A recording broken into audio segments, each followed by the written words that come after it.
हिंदू धर्म में गंगा नदी को मां का स्थान दिया गया है और साथ ही गंगा स्नान और गंगा पूजा का विशेष महत्व है। हिंदू धर्मशास्त्रों के अनुसार ज्येष्ठ महीने के शुक्ल पक्ष की दशमी तिथि को गंगा नदी धरती पर अवतरित हुई थी।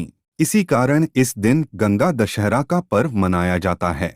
गंगा नदी भारत की सबसे पवित्र नदी है और गंगा नदी से जुड़ी कई सारी पौराणिक कथाएं प्रचलित है।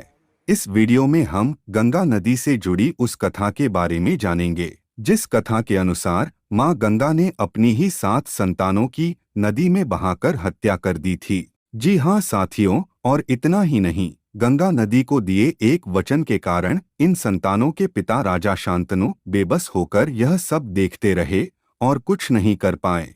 इस पौराणिक कथा के अनुसार राजा शांतनु को मां गंगा से प्रेम हो गया था और उन्होंने गंगा से विवाह की इच्छा जताई। लेकिन मां गंगा ने विवाह के लिए एक शर्त रखी कि राजा शांतनु उन्हें कभी किसी कार्य के लिए नहीं रोकेंगे, वे हमेशा अपनी इच्छा के अनुसार रहेंगी। वचन का पालन नहीं करने पर वह राजा शांतनु को छोड़कर चली जाएंगी। गंगा जी के प्रेम में राजा शांतनु ने उनकी शर्त मान ली।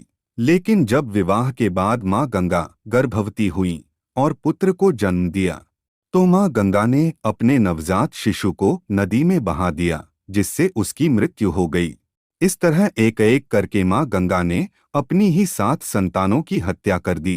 इतना सब होने के बाद भी वचन में बंधे होने के कारण राजा शांतनु बेबस होकर कुछ नहीं कर पाए। लेकिन जब मां गंगा की 8वीं संतान का जन्म हुआ तो राजा शांतनु से रहा नहीं गया और उन्होंने नदी में अपने पुत्र को बहाने के लिए जा रही गंगा को रोक दिया। राजा शांतनु ने गंगा से कहा कि अब मुझसे अपनी संतानों की मृत्यु नहीं देखी जाती, मैं अब ऐसा नहीं होने दूंगा। जिसके बाद शांतनु ने अपनी संतानों की हत्या करने का कारण पूछा। तब मां गंगा ने बताया कि मैं अपने संतानों की हत्या नहीं कर रही, बल्कि उन्हें श्राप से मुक्त कर रही हूँ। दरअसल मैं स्वर्ग में रहने वाली ब्रह्मापुत्री गंगा आपके साथ यहाँ धरती पर एक श्राप के कारण रह रही हूँ, जो कि उन्हें यह श्राप उनके पिता ब्रह्मदेव ने दिया था। ब्रह्मा जी ने गंगा को धरती पर मनुष्य की तरह जन्म लेने का श्राप दिया था। वहीं दूसरी तरफ वशिष्ठ ऋषि ने गाय चुराने के कारण इन 8 संतानों को धरती पर जन्म लेने का श्राप दिया था। अब मैं यानी गंगा इन बच्चों को जन्म देने के साथ साथ मृत्युलोक से मुक्ति भी दिला रही हूँ। लेकिन जिस 8वीं संतान को आपने बचा लिया है, अब उसे इस धरती पर रहकर श्राप भोगना पड़ेगा।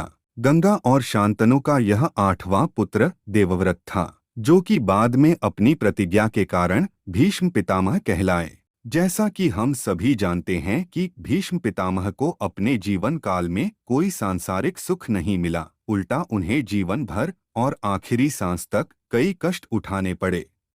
दोस्तों, ऐसी ही रोचक जानकारी के लिए वीडियो को लाइक और चैनल को सब्सक्राइब जरूर कीजिएगा।